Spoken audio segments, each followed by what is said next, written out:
The morning they shut me down, I had 11 guys standing around a half-poured foundation with nothing to do but watch a patrol car block my own driveway.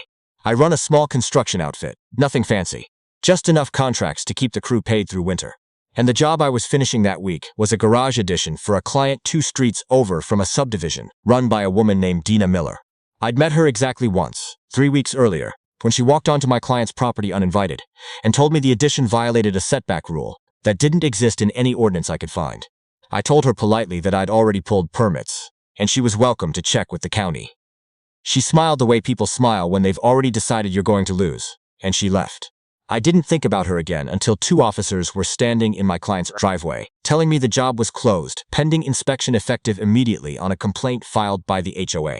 I asked what the complaint alleged. Neither of them knew. They just knew the county had flagged the address and sent someone out that afternoon to look at it. And until that someone signed off, my crew wasn't touching another board. That someone turned out to be my brother. I have a twin, Ray, and for the better part of a decade, we've barely spoken. Not because of some dramatic falling out. Just the slow drift that happens when 2 people build different lives in different counties and stop finding reasons to call. I knew he worked in code compliance. I didn't know he'd been promoted to lead inspector for this district 4 months earlier. And I definitely didn't know that the first case dropped on his desk that week would have my name on it and a photo of my own crew attached to the file. He didn't recognize the address until he pulled into the driveway and saw me standing there in a hard hat, looking as stunned as he was. We stood in that driveway for a solid 10 seconds, just staring at each other before either of us said a word. And the first thing out of his mouth wasn't "Hey," or "It's been a while." It was "Please tell me you didn't actually violate a setback." I told him I hadn't, and he believed me because Ray has never once in his life taken my word for something without checking it himself, twin or not. He walked the property with a tape measure and the county's actual zoning map on his tablet, and within 20 minutes, he had what he needed. The addition was 4 and inside the legal limit, well within code, and the HOA's claimed setback line existed nowhere in the recorded plat. He wrote it up as unfounded and cleared the stop work order on the spot. I thought that was the end of it. My client shook his hand. My crew started loading tools back onto the truck, and for about 18 hours, I actually believed the whole thing was over. I was wrong, and looking back, that's the moment I should have known this wasn't really about a garage. Because Dina didn't back down. She filed a formal appeal with the county the next morning, claiming the inspector, who'd cleared the site, had an undisclosed conflict of interest, namely that he was my brother, and that the entire finding needed to be thrown out and reassigned. On paper, it was a reasonable ask. In practice, it meant Ray got pulled off the case, the file got frozen pending review, and my job sat half-finished for 11 more days, while a review board decided whether my own twin brother clearing a legitimate inspection counted as fraud. Every one of those 11 days, my client called asking for an update I didn't have.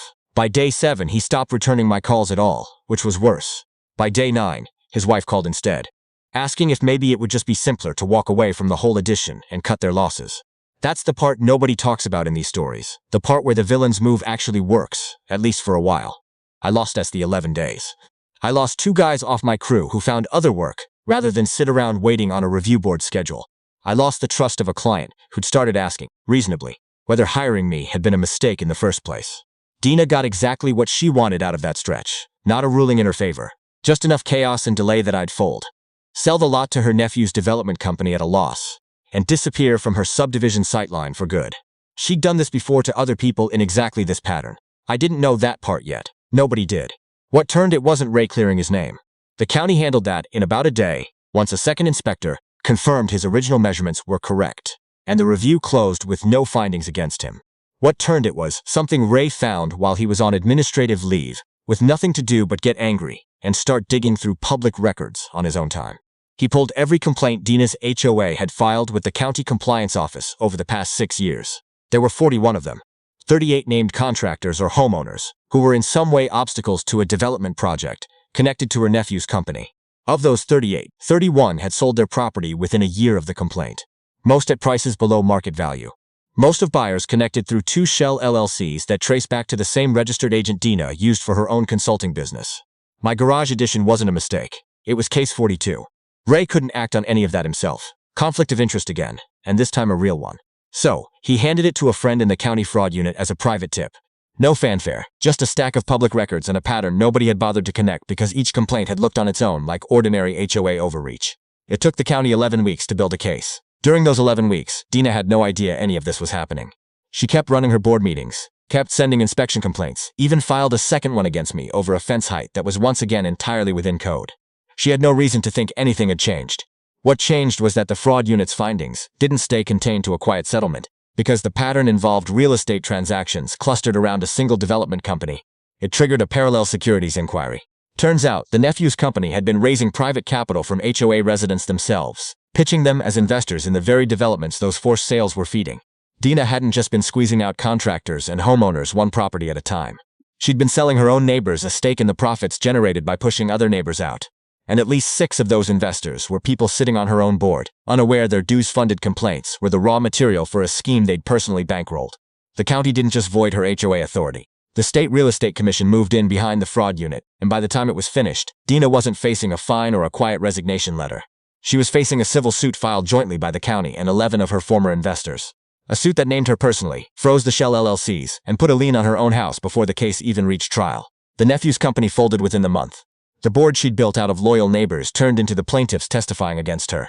And the same review process she'd used to freeze my job for 11 days got turned back on her. This time with no way to appeal her way out of it. My garage got finished eventually. Permit intact, 4 in inside the line the whole time. Ray and I still don't talk as often as we probably should, but we talk now. And every so often he tells me the case is still working its way through 3 different courts, because it turned out to be bigger than either of us understood standing in that driveway. Well, I think about that morning sometimes. How close it came to just being a story about a guy who lost a job to a petty complaint.